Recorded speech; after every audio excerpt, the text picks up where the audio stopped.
27-28వ తేదీ మా ఆరాధ్య దైవం తెలుగుదేశం పార్టీ ఆవిర్భావ అధ్యక్షుడు శ్రీ నందమూరి తారక రామారావు గారి జన్మదిన సందర్భంగా ఏర్పాటు చేసిన మహానాడులో మా ప్రియతమ నాయకులు నారా చంద్రబాబు నాయుడు గారు, మా యువ నాయకులు లోకేష్ బాబు గారు ఒక చారిత్రాత్మక నిర్ణయం తీసుకున్నారు. స్త్రీ శక్తి పేరుతో మొన్న పార్లమెంటులో మహిళా బిల్లు పాస్ అయ్యేదానికి భారతదేశ వ్యాప్తంగా ఎన్నో ప్రయత్నాలు చేసిన మా నాయకులు అది బిల్లు పాస్ కాకపోయినా కూడా మేము మా రాష్ట్రంలో ఖచ్చితంగా రాబోయే ఎలక్షన్స్లో 33% ఎమ్మెల్యేలకు కానీ ఎంపీలకు కానీ ఖచ్చితంగా మేము సీట్లు కేటాయిస్తామని చెప్పి నిన్న మహానాడులో ప్రకటించారు.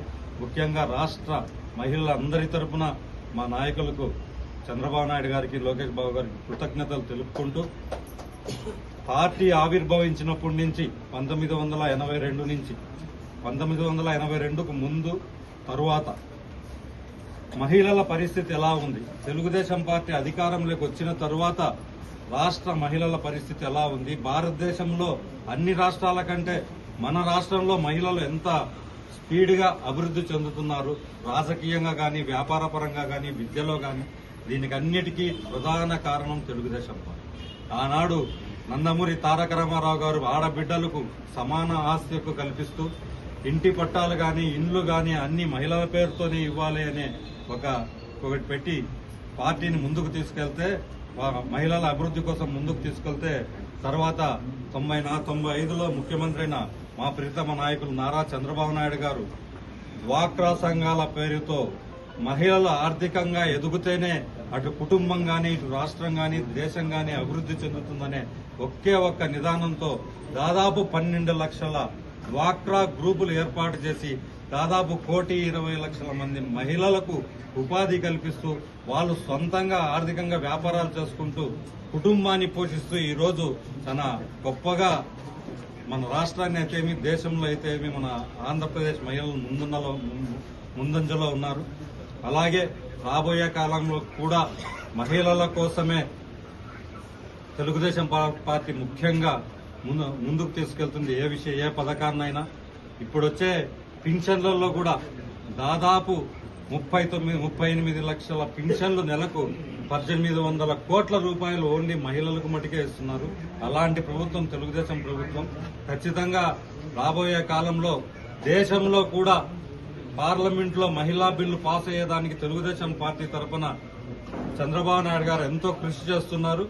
మన సౌత్ ఇండియా అంతా ఏకతాటి మీదకి తెచ్చి మహిళా బిల్ పాస్ చేసే విధంగా చంద్రబాబు నాయుడు గారికి ప్రధానమంత్రి మోడీ గారు బాధ్యతలు అప్పచెప్పారు. ఖచ్చితంగా ఇది భారతదేశం అంతా తెలుగుదేశం పార్టీ ఆధ్వర్యంలో తెలుగుదేశం పార్టీ రచించిన పథకాల్లో భాగంగానే మహిళలకు రిజర్వేషన్ వస్తుంది.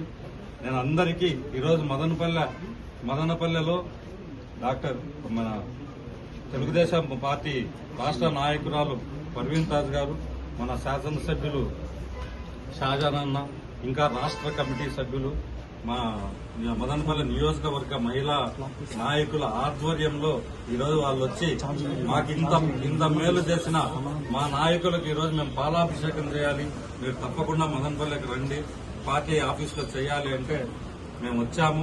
వీళ్ళ ఆధ్వర్యంలో ఈ కార్యక్రమం ఇంత విజయవంతంగా చేసిన దానికి మహిళా నాయకురాలందరికీ మనస్ఫూర్తిగా కృతజ్ఞతలు తెలుపుకుంటూ, అలాగే మన శాసనసభ్యులు గారికి, జనరల్ సెక్రటరీ పఠాన్ గారికి, ఇంకా మండల మదనపల్లె తెలుగుదేశం పార్టీ నాయకులందరికీ కృతజ్ఞతలు తెలుపుకుంటున్నాం.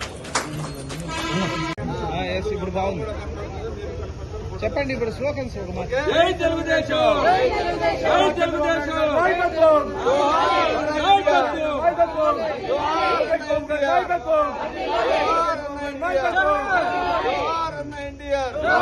చంద్రబాబు గారి నాయకత్వం, లోకేష్ బాబు గారి నాయకత్వం.